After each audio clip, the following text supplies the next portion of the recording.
Oke, selamat malam teman-teman sekalian yang sudah bergabung pada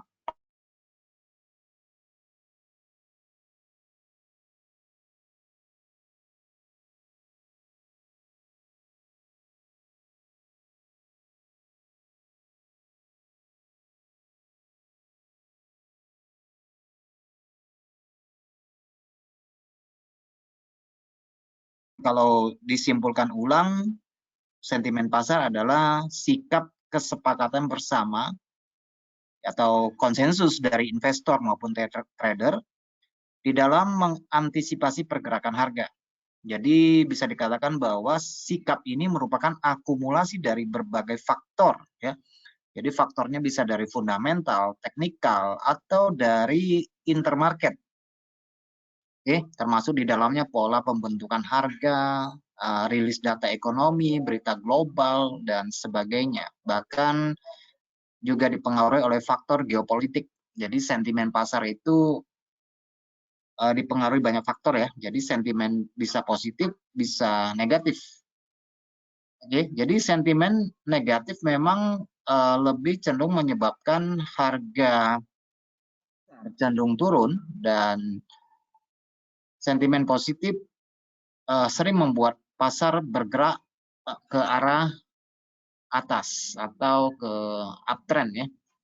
Jadi yang perlu kita garis bawahi bahwa sentimen pasar itu tidak muncul dengan sendirinya, tetapi dipengaruhi oleh faktor fundamental, teknikal, ekonomi, berita global, baik itu yang untuk apa ya, untuk politik maupun sosial. Kemudian belakangan kita setahun yang lalu juga tentang perang dagang dan sebagainya.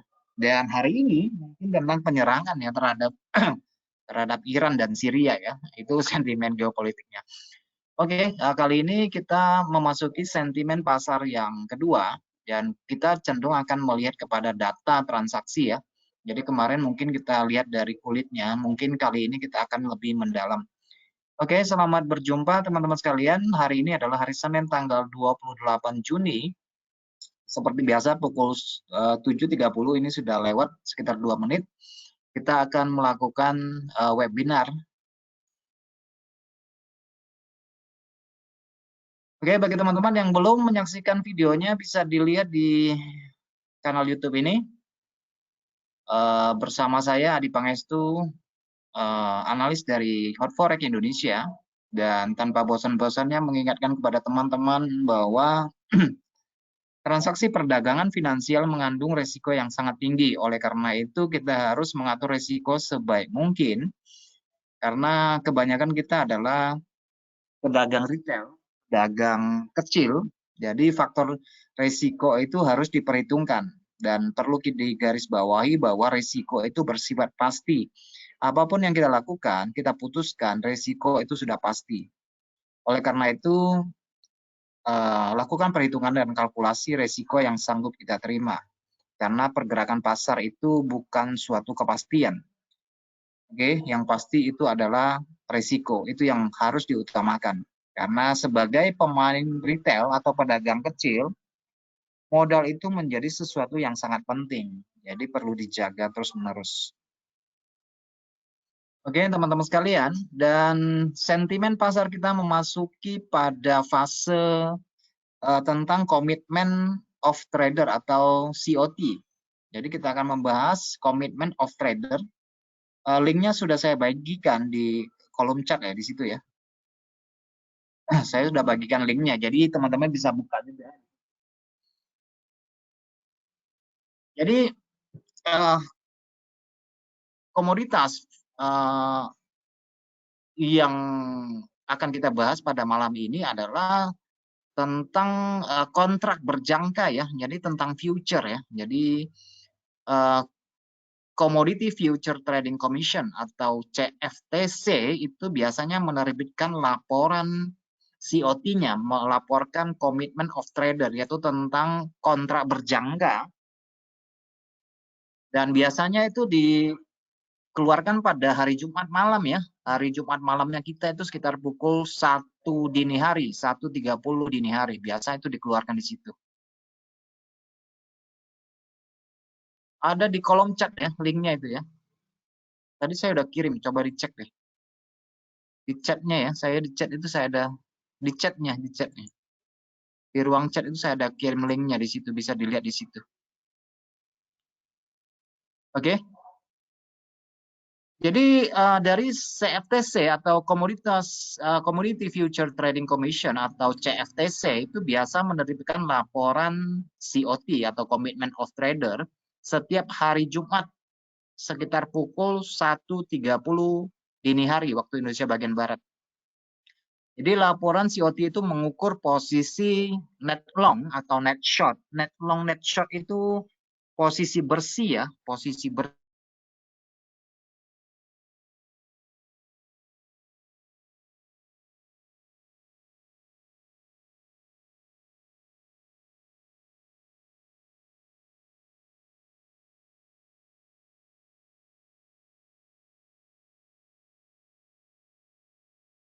ftc.gov nanti akan dapatkan laporan komitmennya di situ. Oke, itu linknya sudah saya kirim ya, jadi bisa buka sendiri di sana sambil perhatikan. Oke, jadi di dalam laporan ini, ya, di halamannya nanti teman-teman bisa dilihat di Chicago Mercantile Exchange di sini ya. Jadi dibuka aja, diklik aja long format atau short formatnya nanti akan ketemu laporannya. Biasanya bentuk dalam Telegram ya, bentuk dalam tulisan yang diketik formatnya ya. Oke, kalau sudah buka linknya nanti dicek di sini, di scroll aja ke bawah nanti ada ketemu Chicago Mercantile Exchange di situ. Buka di long format atau short format sama aja. Yang penting ya, yang khusus untuk future ya, berjangka di situ. Klik aja di long format atau short format nanti akan ketemu di situ.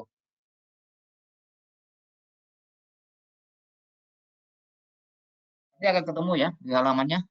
Jadi saya belum menampilkan webnya, nanti baru saya nampilkan webnya. Saya jelaskan di dalam PowerPoint-nya dulu. Oke. Dan kalau untuk mau lihat historinya, melihat histori laporannya bisa diklik di sini ya. Nanti dicari aja di mention yang ada historical compress itu di indeks sebelah kiri itu ada nanti. Jadi kita bisa melihat histori transaksi mereka. Histori transaksi dari berjangka mereka ya. Nah, biasanya tampilannya seperti ini. Tampilannya seperti ini biasanya ya. Jadi bentuknya seperti ketikan ya dari mesin tik seperti itu. Oke. Nah, biasanya commitment of trader itu adalah mengukur posisi net long dan net short. Net long di sini adalah posisi beli yang bersih dan posisi jual bersih yang diambil dari pedagang spekulatif dan pedagang komersial. Oke, pedagang spekulatif dan pedagang komersial. Nah, di sini kalau teman-teman perhatikan di sini ada tiga ya di sini ya, yaitu ada komersial, kemudian ada non komersial di sini, non komersial ya. Yang di sini adalah non komersial, yang ini adalah komersial. Oke, ini dua sih yang utama yang paling kita perhatikan nanti. Ini dua ini yang paling kita perhatikan ya. Oke. Jadi para pelaku ini, pelaku pasar ini terutama untuk komersial ya. Komersial di sini adalah pelaku pasar yang transaksi yang mereka lakukan kebanyakan adalah hedging ya. Jadi melakukan lindung nilai terhadap aset mereka.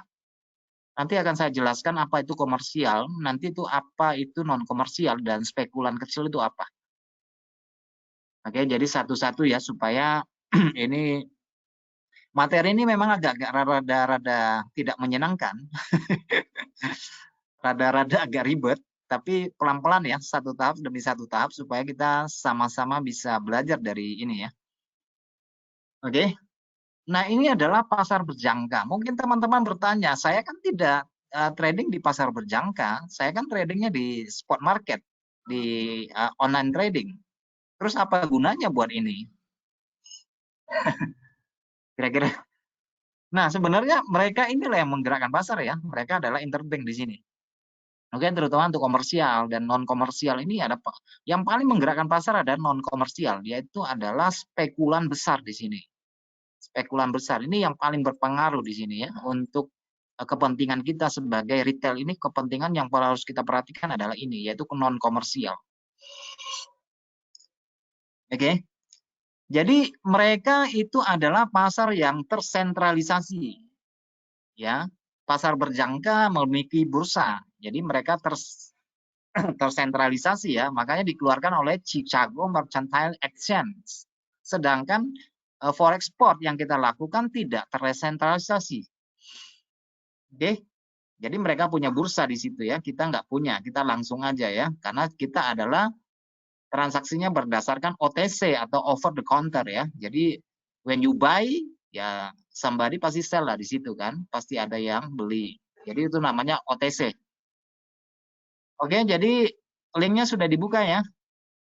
Linknya sudah dibuka. Nanti kalau sudah ketemu apa dibuka long short-nya itu atau short long format atau short formatnya nanti akan keluar ini ya, keluar warna putih. Nah, kemudian kalau teman-teman mau cari kontrak ya, mau cari kontrak apa dulu?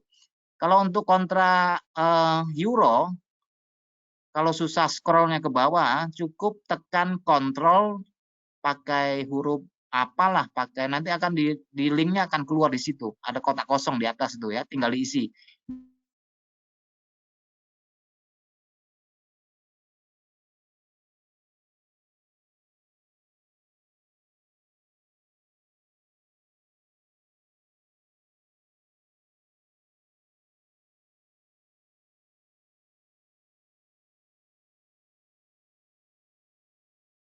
Kontrol F nanti ada tampil ruang kosong di atas, tinggal ketik aja mata uangnya apa ya. Jadi nanti akan keluar laporannya. Jadi saya jelaskan setahap demi setahap supaya tidak terjadi misinformasi. Oke, nah teman-teman seperti yang saya jelaskan bahwa di dalamnya itu ada yang namanya komersial, non komersial, gitu ya. Kemudian nanti itu ada yang namanya open interest itu apa, no refundable position itu apa, kemudian jumlah trader itu apa. Jadi kita akan mendapatkan informasi yang sangat penting di sini dan itu tentu akan berfungsi dan berguna buat kita ya meskipun kita tradingnya di spot ya.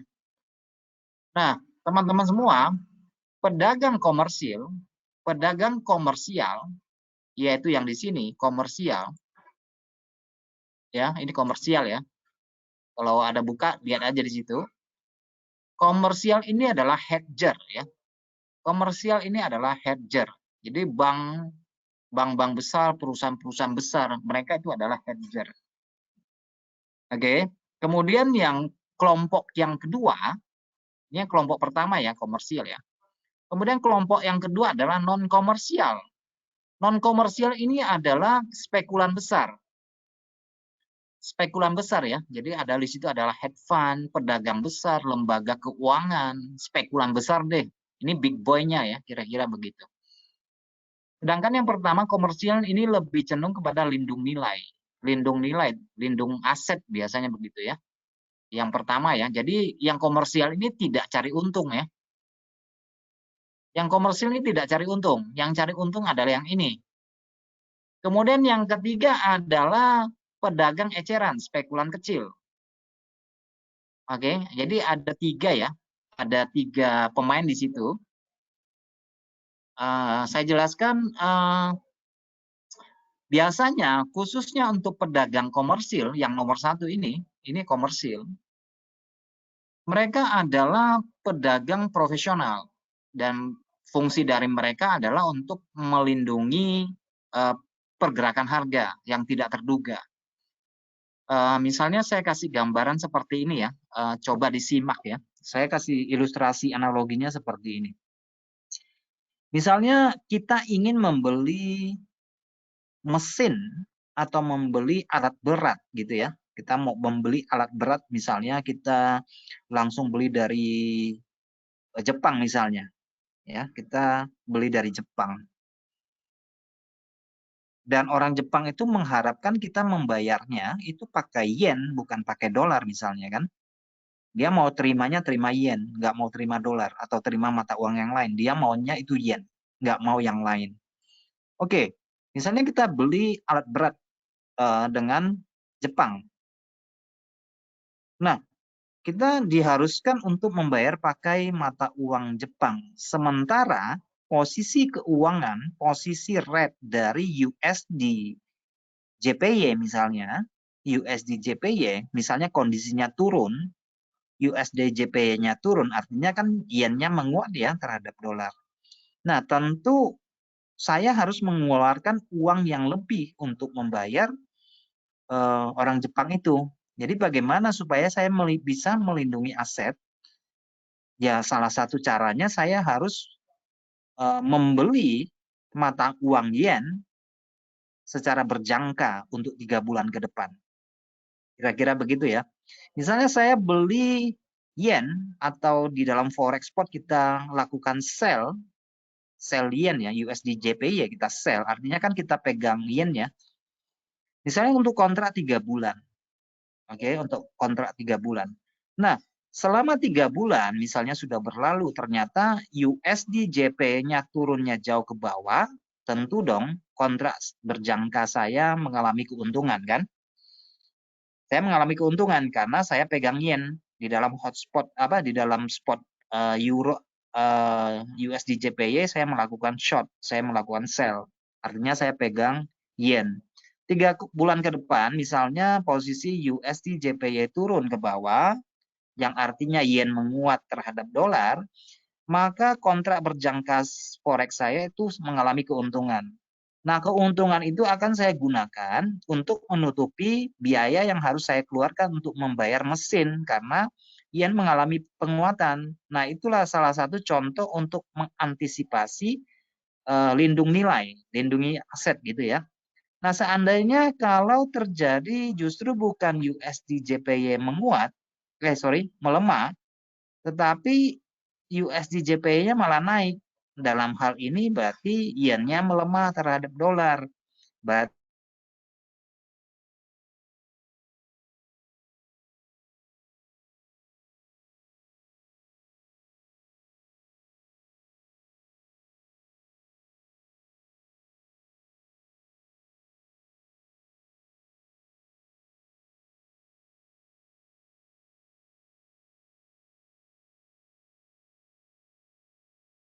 Jadi bisa aja yang melakukan hedger ini selain dari bank-bank besar, interbank segala macam, juga bisa misalnya dari produsen pertanian atau petani ya yang melakukan lindung nilai. Jadi fungsi melindungi nilai adalah meminimalkan resiko sebenarnya. Jadi resiko perubahan terhadap harga komoditas atau apalah gitu ya. Jadi fungsi mereka adalah untuk melindungi diri dari perubahan harga yang mendadak dalam mata uang ya atau aset lainnya ya yang diperdagangkan. Oke. Jadi karakter pertama dari pedagang komersial ini adalah mereka paling bullish kalau di dalam pasar. Oke. Mereka paling bullish di pasar dan paling bearish di puncak pasar. Artinya dia selalu berlawanan dengan non komersial. Dia selalu berlawanan dengan spekulan besar. Oke, nanti akan kelihatan di indikatornya kalau dia indikator dari komersial naik, pasti indikator dari non komersialnya turun. Oke. Jadi kita berpegang pada pedagang non komersial. Oke. Kita berpegang pada non komersial. Nah, selanjutnya adalah pedagang eceran. Nah, ini adalah pemain retail yang selalu menjadi korban dari kayak pembahasan yang lalu ya. Mereka selalu menjadi korban. Jadi dimakan oleh smart money ya. Nah, spekulan besar atau non komersial ini yang nomor 2, mereka fungsinya adalah mencari duit, mencari untung. Mereka berspekulasi. Jadi aktivitas perdagangan yang mereka lakukan adalah untuk gain, untuk duit ya, untuk uang. Oke. Jadi kebanyakan dari spekulan besar ini atau non komersial ini mereka adalah trend follower dan ini adalah yang garis keras ya, yang apa ya, yang hardcore ya. Mereka tuh yang penting selancar di trend deh, biasanya non komersial. Jadi mereka adalah follow trend ya. Follow trend asli ya di situ. Jadi mereka membeli di saat pasar sedang naik dan menjual ketika pasar sedang tren turun. Itu yang mereka lakukan, selancar di tren. Oke. Jadi mereka terus akan menambah posisi mereka terus-menerus. Mereka akan melakukan buy terus-menerus kalau harganya naik. Oke. Kalau harganya turun, mereka akan melakukan sell terus-menerus supaya marginnya itu semakin bertambah, marginnya semakin bertambah. Jadi mereka tidak puas dengan satu posisi, dua posisi. Kalau trennya naik, ya dia tambah posisi terus, buy terus, buy terus, buy terus. Nah, itulah yang menciptakan kenaikan harga di dalam pasar spot. Oke, karena mereka yang menggerakkan harga ya. Mereka benar-benar menggerakkan harga. Oke, yang nomor 3. Kelompok yang nomor 3 ini adalah spekulan kecil, pemain retail. Nah, ini sangat sangat bertolak belakang ya. Spekulan kecil di sisi yang lain itu pada umumnya memiliki akun transaksi dengan modal yang lebih kecil. Ya udah pastilah ya, namanya retail. Jadi mereka ini selain pedagang individu, bisa juga dari apa ya, dari hedge fund ya. Kita juga belakangan ini khususnya untuk saham kita sering mendengar tentang hedge fund yang mengalami kerugian beratus-ratus% ya, itu banyak terjadi. Mereka termasuk spekulan kecil kalau untuk hedge fund ya, karena hedge fund banyak sekali ya. Bukan kapasitas volume transaksi yang besar, itu mereka dikategorikan sebagai pedagang eceran. Tetapi hedge fund juga ada yang non komersil yang besar sekali ya. Seperti JP Morgan itu sudah masuk kategori yang besar sekali ya, spekulan besar ya. Tapi di luar itu banyak hedge fund yang kecil ya, yang ukuran portofolionya lebih kecil. Mereka masuk ke dalam spekulan kecil. Dan mereka sering bertolak belakang ya. Mereka sering, kalau mereka lagi ngikuti tren, biasanya trennya sudah hampir habis ya, buy-nya di puncak. Dan kalau mereka mengikuti tren turun, biasanya mereka jualnya sudah trennya sudah mau habis. Jadi mereka serba salah kadang-kadang hadirnya mereka ya. Tapi kalau nggak ada mereka ya yang besar nggak kedapatan. Oke, teman-teman sekalian, ini adalah tiga kelompok yang transaksinya tercatat di apa ya, di Commitment of Trader. Oke, kita lihat. Saya ulangi lagi bahwa kelompok komersial ini adalah bisnis yang besar yang menggunakan mata uang berjangka, mata uang berjangka yang mereka membeli mata uang untuk kontrak berjangka beberapa bulan, 3 bulan, 6 bulan ya gitu ya, atau yang 1 bulan, 2 bulan, 3 bulan. Fungsinya adalah untuk melindungi nilai atau melindungi diri mereka dari fluktuasi nilai tukar yang terlalu mendadak, terjadi perselisihan yang banyak. Oke, jadi komersial ingat ya, tidak mencari untung ya, mereka adalah untuk menjaga aset mereka supaya tidak terjadi perubahan harga yang mendadak. Fungsinya itu. Kemudian yang nomor 2 yang non komersial yang seperti saya sampaikan tadi, ini adalah campuran dari pedagang individu, dana lindung nilai dan lembaga keuangan. Jadi sebagian besar ini adalah pedagang yang ingin berdagang demi tujuan keuntungan ya, karena spekulatif ya. Jadi mereka cari untung. Dengan kata lain, ini adalah pedagang seperti saya, seperti kamu ya. Kita masuk non komersial di situ. Kalau dananya gede ya. Kalau dananya kecil ya ini masuk kategori yang sorry yang spekulan kecil. Oke, kemudian kalau di laporan COT-nya yang warna putih yang sudah teman-teman buka barangkali, di situ ada long ya, ada long di situ. Itu adalah jumlah kontrak panjang yang dilaporkan ke CFTC. Jumlah kontrak panjang ini, kontrak yang panjang ini lebih panjang longnya di sini lebih kepada posisi buy ya. Jadi long dan short ya. Kalau long itu panjang, biasanya buy. Kalau short itu untuk sell ya. Kemudian di situ juga ada short, sell ya. Ini jumlah kontrak pendek yang dilaporkan ke CFTC. Oke, laporan yang dilaporkan ke CFTC. Kemudian di situ ada open interest. Sebelah kiri ya, kotak sebelah kiri. Jadi kolom ini mewakili jumlah kontrak di luar sana yang belum dieksekusi atau belum tercatat di CFTC. Oke, masih di luar ya, belum resmi masuk ke dalam. Jadi ini lagi antri ini. Oke, lagi antri open interest. Kemudian di sini ada jumlah pedagang. Ini adalah total pedagang yang diminta untuk melaporkan posisinya ke CFTC ya.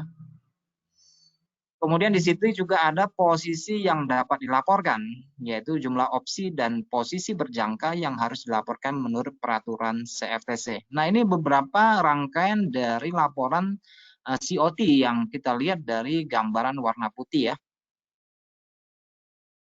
Oke. Kemudian di dalamnya itu juga ada posisi yang tidak dapat dilaporkan, yaitu jumlah posisi minat terbuka open interest yang tidak memenuhi persyaratan. Jadi tidak dilaporkan ya, seperti pedagang eceran ya, karena persyaratannya kurang. Oke, ini adalah beberapa poin yang tercantum di dalam laporan COT yang perlu kita ketahui, tetapi sekali lagi saya tidak terlalu memperhatikan yang bagian bawah, saya lebih memperhatikan dua ya, yaitu komersial dan non-komersial. Ini dua yang mempengaruhi pasar. Yang selebihnya ini long shot ini hanya untuk kita ketahui dan nanti kita akan melakukan kalkulasi supaya kita lebih masuk ke dalam. Nah, misalnya saya buka dari Ctrl F tadi, saya cari euro ya, ini adalah euro FX. Nah, di sini ada yang namanya non-komersil, kemudian ada komersil. Oke, non-reportable position, posisi yang tidak terlaporkan di sini. Kemudian ini adalah posisi yang belum dilaporkan, yang antri ya. Ini masih banyak sekali untuk euro. Untuk ini kan hari Senin ya. Ini adalah laporan pada hari Jumat tanggal 22. Teman-teman bisa lihat di sini tanggal 22. Ini adalah laporan yang baru pada hari Jumat yang saya ambil. Kemudian di bawahnya adalah persen of open interest. Ini saya tidak terlalu perhatikan. Saya perhatikan hanya datanya yang di sini aja. Data non komersil, komersil saya lihat posisi longnya, shortnya, ini yang saya perhatikan. Oke, tidak serumit ini ya. Nanti dalam tampilan di grafik tidak serumit ini. Kita tidak perlu melakukan kalkulasi sebagaimana yang saya sampaikan. Tapi setidaknya teman-teman perlu tahu cara kalkulasinya ya. Oke. Nah, misalnya nih ya, untuk euro, teman-teman untuk minggu yang lalu di sini, ini posisi longnya ya. Posisi longnya teman-teman bisa melihat di sini posisi euro. Ini euronya. 207865. Yang ini ya.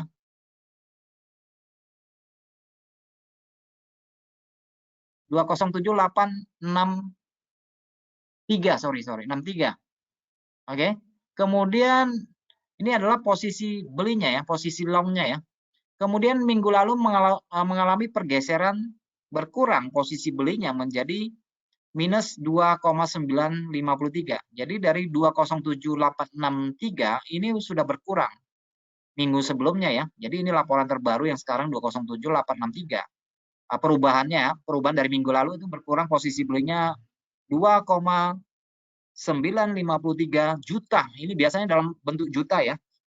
2,953 juta kontrak berkurang terhadap posisi euro. Yang beli euro ini berkurang posisinya sekitar 2,2 juta, 9 ya. 2,9 juta. Sorry. Kemudian pada bagian short, ini bagian shortnya ya. Bagian short ini di 118806 adalah yang ini non komersial ya yang saya tunjukkan di sini ya, non komersial. Oke, kemudian mengalami bertambah 26,176. Jadi kontrak belinya bertambah ya, artinya yang beli euro lebih banyak yang yang beli ini lebih banyak ya, posisi shortnya bertambah kan, posisi ininya berkurang. Tetapi tidak semata-mata kita hanya melihat dua ini ya, ini hanya progresif dari minggu sebelumnya. Oke. Nah, kemudian kalau kita kurangkan antara long dan short 207863 dikurangi 118806 maka akan menghasilkan ini ya 89057. Kita tes benar nggak sih?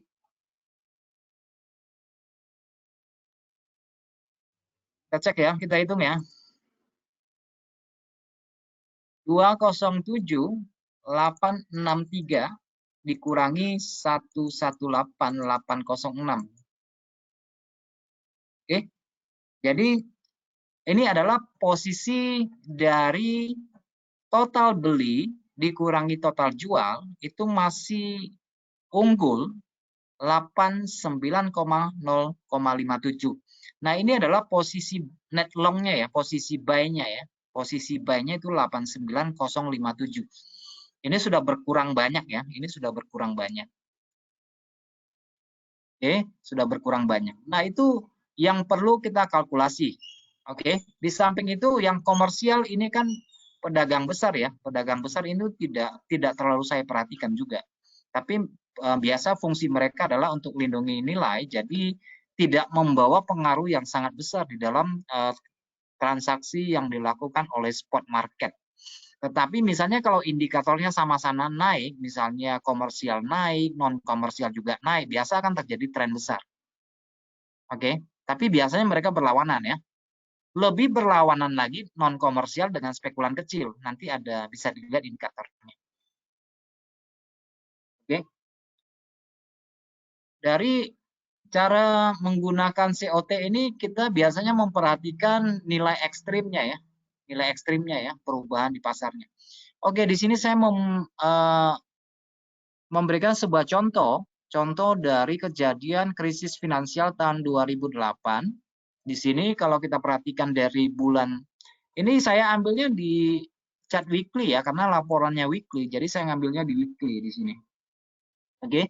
Nah, dari antara bulan Juli sampai September itu kan terjadi penurunan besar ya, penurunan besar di sini ya, besar sekali turunnya. Kemudian kalau kita lihat posisi dari apa? Dari yang warna hijau ini ya. Yang warna hijau ini adalah indikator dari spekulan besar ya. Yang hijau ini adalah spekulan besar. Yang biru ini adalah komersial. Oke, yang biru ini ya, komersial. Jadi yang hijau ini adalah yang sering saya jadikan acuan. Sedangkan yang warna merah ini adalah spekulasi kecil. Spekulator kecil ya. Ini jarang diperhatikan karena dia selalu berlawanan dengan pasar. Selalu berlawanan dengan pasar.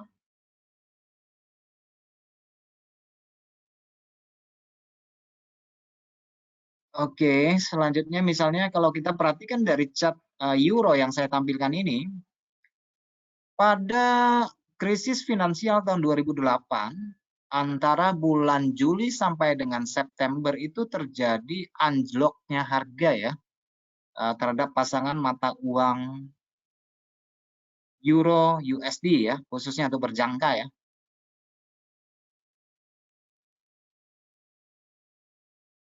Itu berlangsung cukup hampir satu tahun lebih, kita lihat.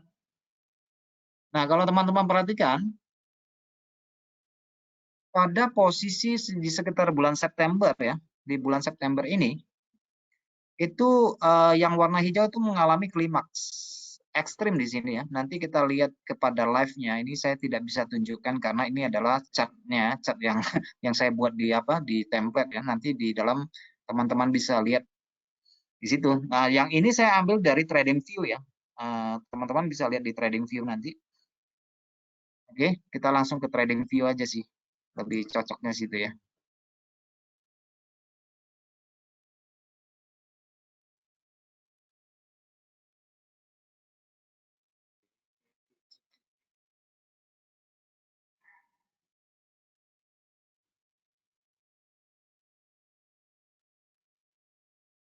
Ya.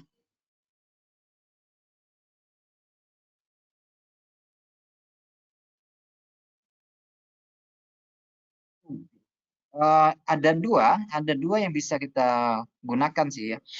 Jadi kalau kita pakai trading view itu juga bisa, tetapi kalau kita mau pakai bar chart juga bisa sih ya. Ini saya bukakan dari bar chart dulu ya. Nanti bisa kita lihat. Tapi sebelumnya kita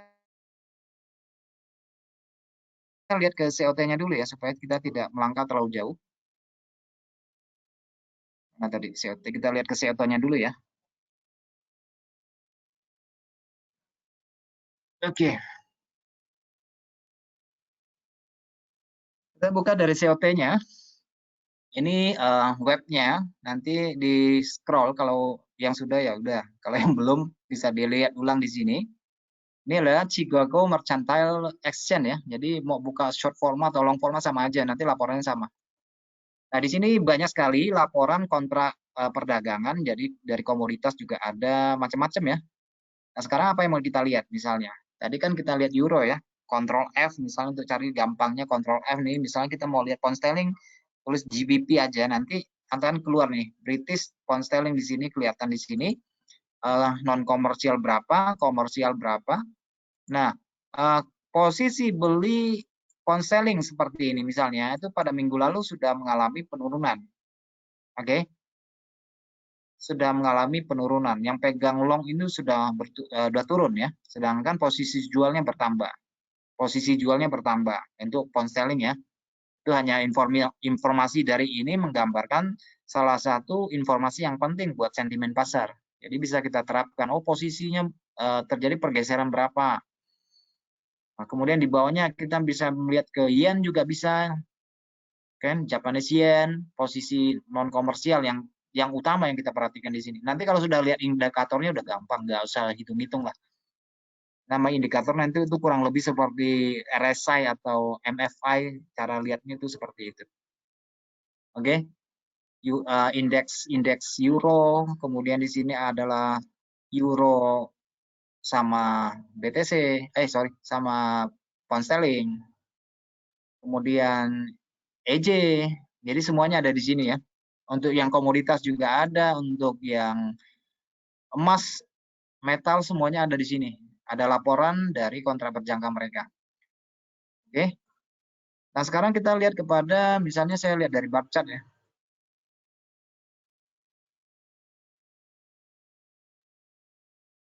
Saya lihat dari bar chart, kita lihat dari misalnya kita mau lihat ke apa? Ke euro aja ya. Kita lihat ke euro. Kemudian kita aktifkan interaktif chartnya ya. Kita interaktif chartnya, kemudian kita ini euro saya sudah buka. Pada bagian bawah ini nanti kita bisa pilih model grafiknya, mau model grafik apa.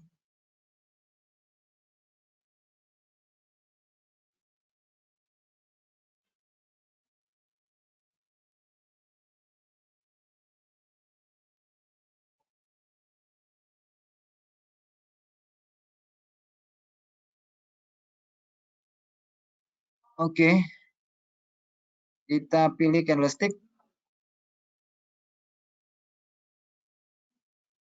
Kita tidak butuh volume, price impact kita nggak usah. Kita gunakan periode mingguan, kita ambil 3 tahun. Oke, 3 tahun. Kemudian kita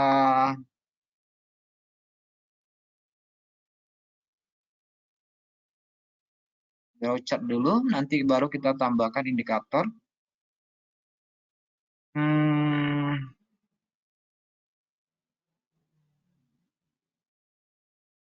Indikatornya kita cari COT ya, Commitment of Trader. Ini yang kita pilih.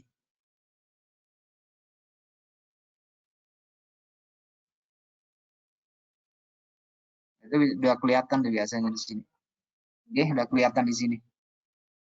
Jadi biasanya ada 3 garis di sini. Yang warna hijau ini adalah spekulator besar, yang warna biru ini komersial, dan ini yang spekulan kecil. Oke, ini laporan apa ya? Laporan mingguannya ya. Tetapi misalnya kalau teman-teman mau buka dari apa? Dari Trading View juga bisa ya. Jadi Trading View itu juga bisa.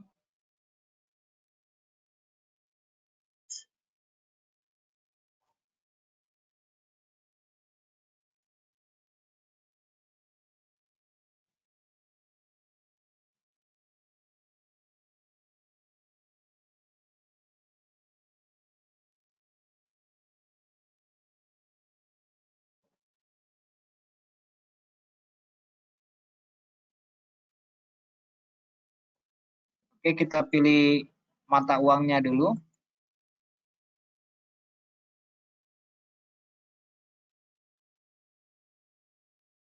Kita pilih mata uang, kita euro aja deh ya, biar gampang ya. Euro USD sudah kita buka di time frame mingguan. Ini indikatornya nggak usah dulu nih.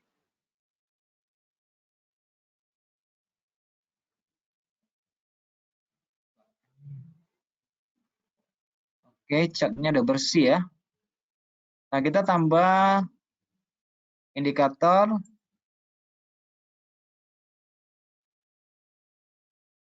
COT.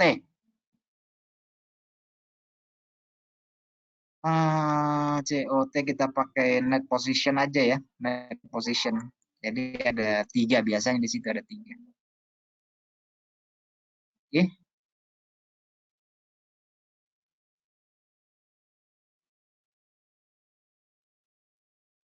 Nah, kita lihat ini weekly ya. Jadi kita bisa lihat di minggu lalu. Minggu lalu itu di garis hijaunya itu kan kelihatan ya. Minggu lalu itu di yang garis hijau itu kan di sini, di label sini ya. Kalau saya gerakkan cross-nya kan kelihatan ya. 118, 186. Oke, 118, 186. Ini adalah posisi yang sudah dikurangi dari posisi long, dikurangi posisi short.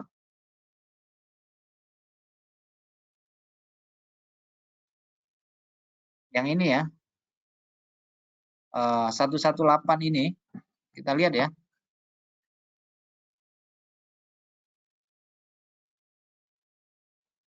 Posisi short 118, 806. Posisi shortnya, net shortnya ya.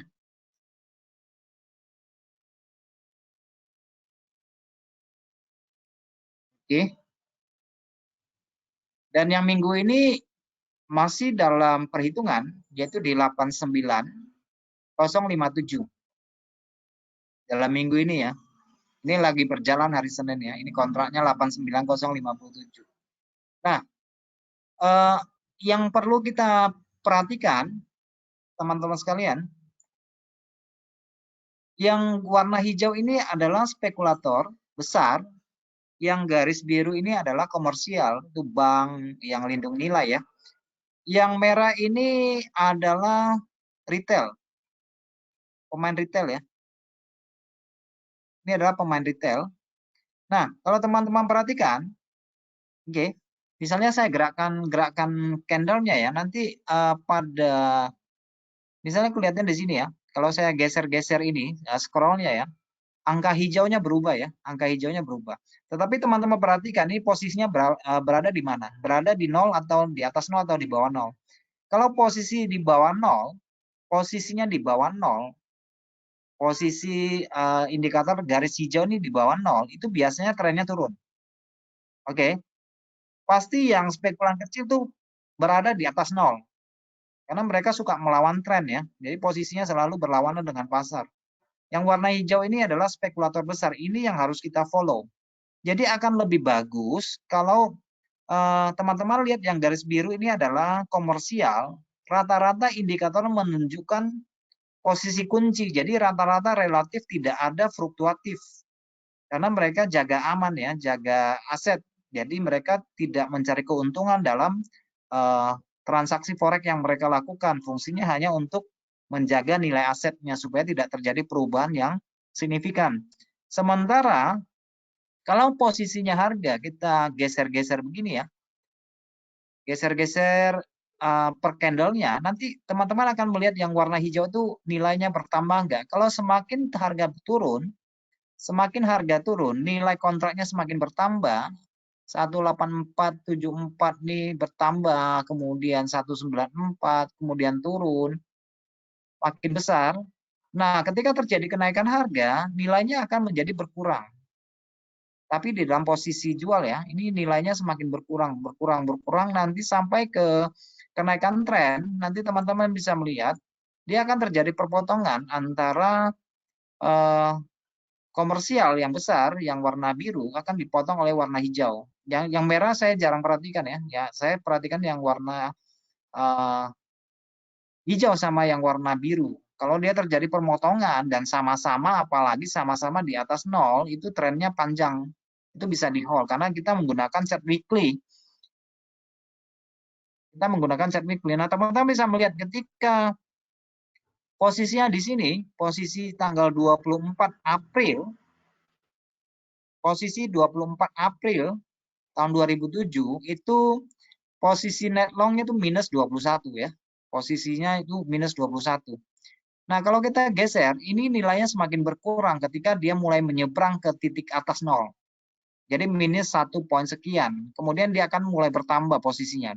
22,3, 37,6. Kemudian di sini tambah lagi 79, 44, sekian. Ini naik terus. Nanti ada tingkat ekstrimnya. Kita akan mendapati nanti tingkat ekstrimnya itu makin besar. Nilainya makin besar. Posisi netnya ini di sini sudah 113. Posisi belinya 113,889. Nanti sampai naik ada titik ekstrimnya di situ. 148 misalnya di sini ya, kita lihat ya. 148 untuk yang warna hijau. Sebelumnya 144, 148, 742. Nanti tanda-tanda reversalnya akan kelihatan. Dia semakin berkurang, mengurangi pergeseran posisi per minggunya berkurang. Posisi netnya berkurang. Nanti perhatikan secara teknikal, ketika terjadi breakout, posisinya ini akan semakin berkurang 130, 120 sampai dia masuk ke daerah di bawah 0 itu akan menjadi negatif. Oke, makin berkurang itu tanda trennya makin turun makin kencang. Oke, makin sampai ke wilayah negatif itu trennya makin berlanjut. Di wilayah negatif ya, minus 46. Tetapi nanti ada sisi ekstrimnya juga di sini. Oke. Minus 68, 75, makin turun indikatornya ke bawah. 91, ini minusnya 114, sini minusnya 12,6. Oke, start dia mulai naik di sini, sudah masuki daerah plus. Di situ sudah terjadi perpotongan antara komersial dengan non komersial di situ. Sudah sama. Padahal kalau kita perhatikan dari komersial yang warna biru, sepanjang harga turun, mereka masih melakukan kuncian, masih membeli ya, masih membeli itu di atas 0 kan. Posisinya itu masih rata-rata masih membeli. Oke, jadi trennya tren dari tahun 2017 bagi komersial, yaitu bank-bank besar atau pertanian atau pertambangan yang fungsinya untuk mengunci aset, mereka tuh sudah melakukan hedger, mereka tahan posisi supaya asetnya tidak berkurang. Ya mereka tuh buy terus ya terhadap apa? Euro tuh posisinya di atas, belum turun ini. Posisi yang apa ya, mengunci aset. Tetapi yang spekulator besar ketika terjadi perpotongan terhadap yang komersial, biasanya rata-rata itu harga akan posisi net long itu bertambah tuh, bertambah terus. Oke, itu tandanya saatnya untuk mulai follow trend di situ. Ini bisa dibacanya di time frame berapapun, tetapi kita khususkan untuk weekly ya. Di weekly aja kita bacanya. Oke, nah mendekati akhir dalam beberapa minggu terakhir di sini kita lihat 139,894, kemudian kita geser menjadi 156, di situ sudah ekstrim ya. Kenaikannya ekstrim di sini 156,429K. Oke, nah di sini habis itu nggak ada angka yang lebih tinggi lagi. Di sini paling ekstrim ya di 156. Di 156 itu ekstrim sekali. Oke, itu sudah ekstrim. Kemudian habis itu mulai menurun. Nah, nanti secara teknikal kita perhatikan aja perubahan candle di dalam pola price action di weekly ya. Nanti ada kalau mulai candle turun begini ya kita sudah paham lah ini kayaknya lebih cenderung turun lah. Oke, nanti nilainya akan semakin berkurang. Nanti kalau dia terjadi kenaikan lagi dia akan bertambah lagi nilainya ya, 73, 67, 66, 80, 93, 99, tapi pola candlenya menjadi kecil. Nah, ini hati-hati. Secara price action sudah terjadi kehilangan momentum di sini, ekstrim 104 pada tanggal 31 Mei. Ini ekstrim sekali ya. 1,4 ribu. 104.000 kontrak. Mulai turun 109. Kemudian di sini 107. 118. Oke, 118. Jadi ini sentimen ini bisa kita jadikan alat untuk mendeteksi pasar ketika benar-benar terjadi tren ya. Tren panjang itu bisa kita deteksi dari perpotongan indikator antara komersil dengan non komersil ya, antara yang garis biru sama yang garis hijau. Oke. Meskipun terlambat, tetapi mereka kan jangka panjang kan. Meskipun terlambat, mereka tuh lebih ke jangka panjang. Terjadi perpotongan biasanya terjadi tren. Trennya lama sekali sampai nanti akan selalu berlawanan mereka. Oke, tapi kalau mereka sejalan itu biasanya trennya panjang. Oke, ini sama-sama di wilayah negatif di bawah 0, kita lihat nih trennya panjang sekali. Lama sekali trennya. Sampai spekulator besar mulai membawa harga di atas 0, di mana posisi net long-nya bertambah, posisinya mulai naik, sama-sama naik tuh. Jadi ini untuk jangka panjang ya, untuk jangka panjang. Tapi untuk intraday trade itu kita tidak terlalu menggunakan untuk melihat posisi ini ya, tetapi kalau dijadikan acuan juga untuk posisi panjang ya, posisi sekarang ini masih secara teknikal ini masih posisi beli ya, belum ada cerita breakout di time frame weekly-nya. Tetapi masih memang menyisakan ruang ke bawah ya, di mana kita melihat indikatornya di sini dari spekulasinya itu mulai ke bawah dan yang besar juga mulai ke bawah. Sedangkan untuk spekulan kecil ini selalu berlainan dengan pasar, selalu berlawanan. Ini seperti indikator ADX jadinya ya. Kalau kita lihat dari posisi spekulan besar dengan spekulan kecil, ini kayak apa? Kayak ADX jadinya dia. Di DMI-nya ya di situ ya. ADX aja kali ya.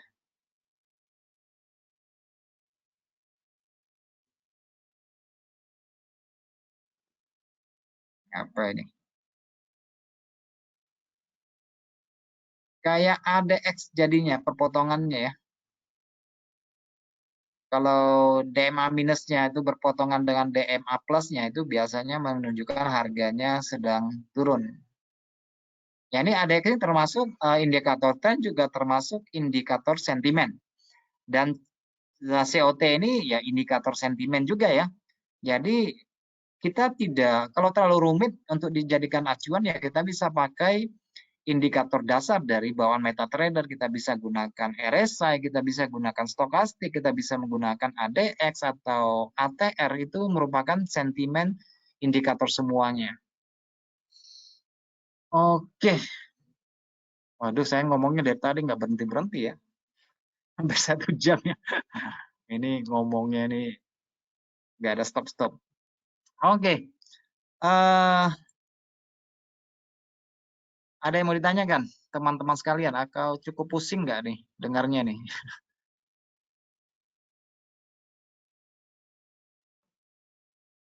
Ada yang mau ditanyakan?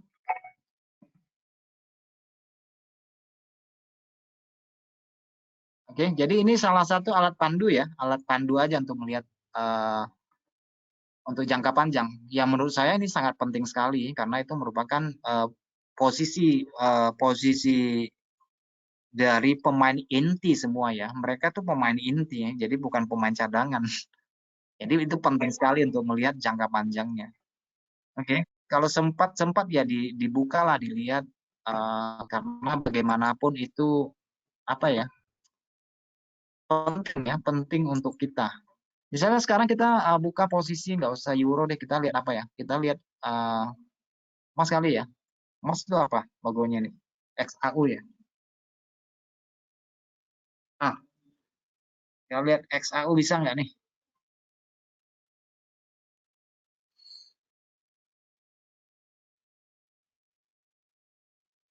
Ini agak lelet ya.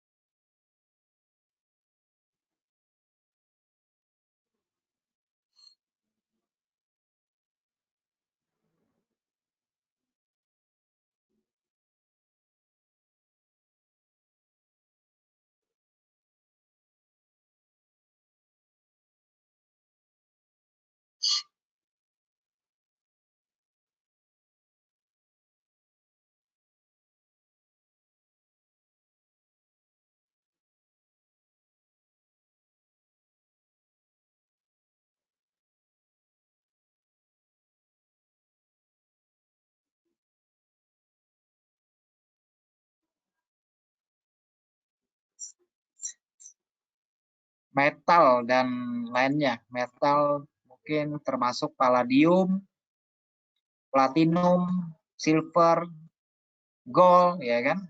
Gold di sini.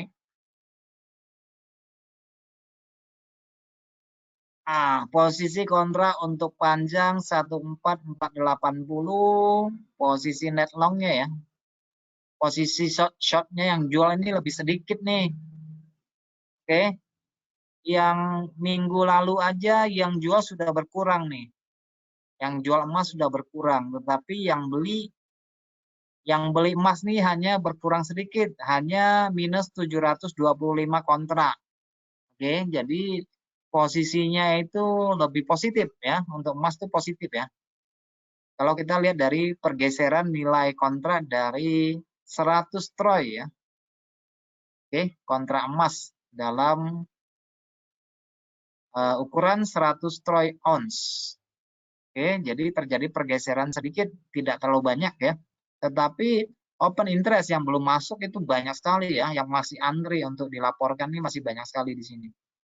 Oke, jadi yang beli ini emas ini berkurangnya sedikit, sedangkan yang jual posisi shortnya itu berkurangnya banyak ya. Berarti lebih banyak yang beli. Kalau kita kurangkan dari posisi netnya sama posisi shortnya ini masih lebih unggul ya. Oke, kita comparekan dengan yang ini untuk reportable position juga lebih besar sekali ya. Oke, di sini lebih spekulasinya lebih apa ya? Spekulannya lebih banyak pemainnya di sini. Ini ada yang manage money, kemudian yang lainnya lagi reportables-nya, kemudian ini ada dealer juga ya. Jadi sedikit berbeda dengan dari yang untuk mata uang. Namun seperti yang saya perlihatkan di dalam grafik tadi, teman-teman bisa lihat di sini, saya cuma melaporkan hanya dari mata uang, ada indeks euro, pound sterling, CHF, kemudian Jepang ya. Jadi Aussie ini minus. Aussie ini kalau kita lihat net long dikurangin ini lebih banyak minusnya itu biasanya harganya sudah cenderung turun sih untuk Aussie ya. Minusnya banyak ya Aussie ya. Apalagi yen ini udah mulai banyak nih net longnya dikurangin dan minusnya udah besar sekali. Oke, data chart yang kita jadikan acuan hanya dari Chicago aja ya, jadi CFTC aja. Yang lainnya kita nggak gunakan bursanya. Jadi kita hanya gunakan bursa dari CFTC aja. Ada sih bursa untuk Inggris juga ada, jadi nggak semata-mata yang Amerika juga. Jadi di Inggris juga ada tercatat juga, tapi ya tidak signifikan ya, tidak terlalu besar kuantitasnya dibandingkan dengan yang di Chicago. Itu saja. Bedanya di situ aja sih. Jadi masing-masing di Indonesia juga ada laporannya kan, tapi ya tidak sebesar apa, tidak sebesar yang di Amerika. Oke, dan posisi yang kita perhatikan dari euro ini posisinya di 118, 186. Dibandingkan minggu lalu memang sedikit bertambah. Minggu lalu sedikit bertambah dibandingkan dengan sebelumnya, tetapi yang sebelumnya itu lebih berkurang ya. Nanti dia kalau terjadi penurunan kita perhatikan secara teknikal juga diperhatikan karena itu penting sekali masukannya. Tapi yang jelas untuk jangka pendek ini euro lebih ke arah jual. secara teknikal ya, lebih ke arah jual untuk euro ya. Nanti diperhatikan level-levelnya saja. Oke, jadi ini untuk COT ini untuk konfirmasi jangka panjang di mana kita lebih cenderung melihat nilai ekstrimnya ya. Nah, kalau teman-teman geser kursornya ini ekstrim, nilai ekstrimnya yang paling gede lah. 211 sudah perhatikan aja yang paling gede lah. 211 di sini sudah terjadi ekstrim pada 31 Agustus sudah ekstrim, makanya habis itu harga mulai turun. Kemudian di mana lagi? Di laporan di sini 142 155 di sini mulai ekstrim ya. Oke, habis ekstrim biasanya angka semakin menurun, itu tandanya harga semakin menurun. Oke.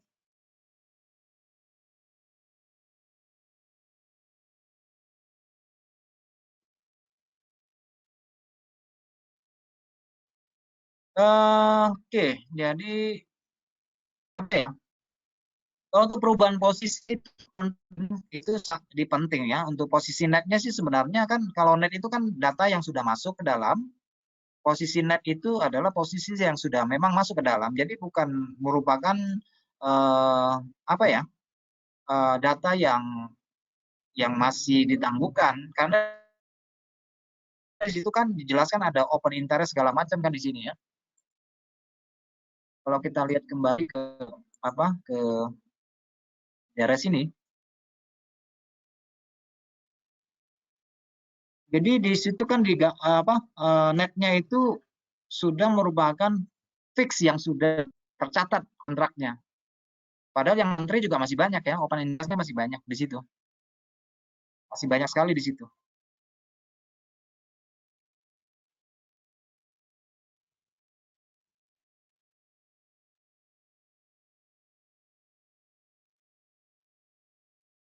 Ya, posisi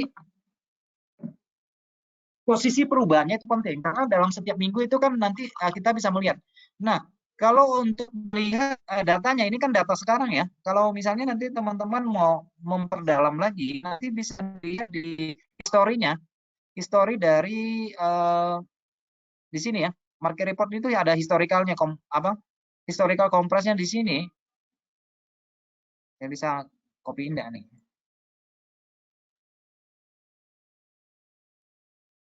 Itu untuk lihat datanya. Data historinya. Jadi teman-teman bisa perbandingkan. Kalau saya mau lihat datanya bisa dilihat ke belakang di situ. Nah, saya kirim linknya ya untuk lihat pergeseran dari minggu ke minggu bisa dilihat di situ.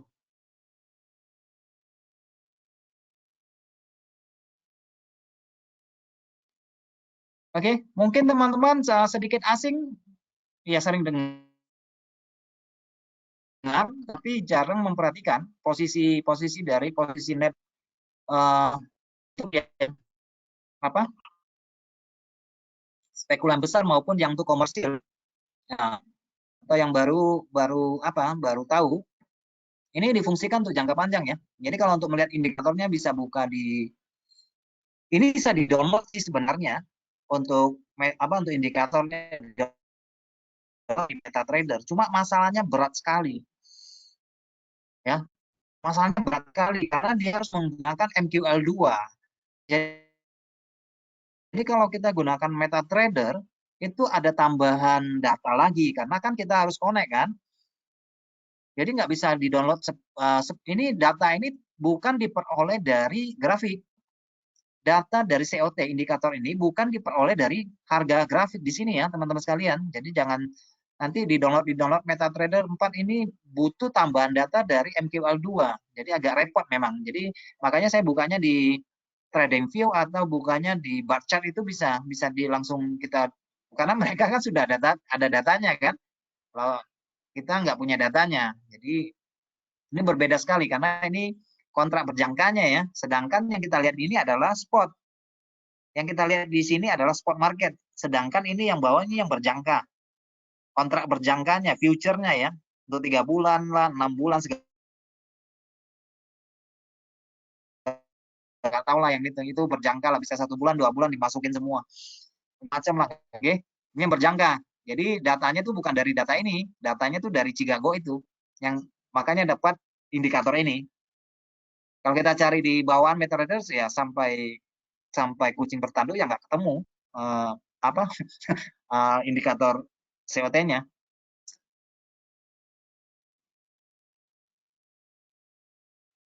Oke, kira-kira begitu ya. Saya pikir cukup untuk hari ini karena waktunya juga sudah kelebihan. Jadi ini hanya sebagai satu informasi tambahan teman-teman sekalian bahwa harga spot yang kita transaksikan itu juga dipengaruhi oleh kontrak berjangka yang memiliki sentralisasi oleh transaksi. Jadi kebursaannya itu mempengaruhi harga yang kita transaksikan. Karena mereka itu kontraknya bersifat panjang. Oke. Oke, terima kasih buat teman-teman yang sudah hadir pada malam ini. Saya berharap bahwa materi yang disampaikan pada hari ini boleh menambah wawasan kita. Mungkin masih terlalu banyak pertanyaan yang belum bisa ditanyakan untuk materi hari ini karena keterbatasan waktu. Dan saya menghimbau kepada teman-teman untuk mencari lebih banyak lagi informasi. Ada pertanyaan satu ya, oke. Open interest itu posisi yang tidak tahu long atau tidak tahu short. Iya, tidak tahu long, tidak tahu short. Jadi masih bahan mentah di situ ya. Jadi nggak diklarifikasi itu posisi beli kah, posisi jual yang sebegitu banyak gitu. Karena belum terdaftar di situ. Oke, jadi belum dipilah. Posisinya itu belum dipilah. Oke, saya hanya menghimbau untuk lebih banyak tahu teman-teman bisa diulik deh. Oke, diulik, diperhatikan aja data historinya dan bisa buka di platform lainnya untuk mendapatkan indikator sudah saya tunjukkan tadi.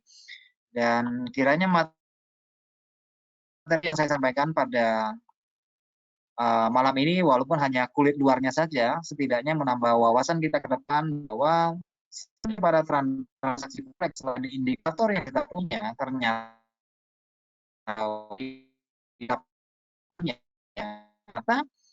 kontrak berjangka di luar dari forex spot itu juga sangat mempengaruhi harga. Itu yang harus kita garis bawahi. Oke, baik teman-teman sekalian, terima kasih yang sudah webinar malam ini. Sampai jumpa pada webinar bulan Juli.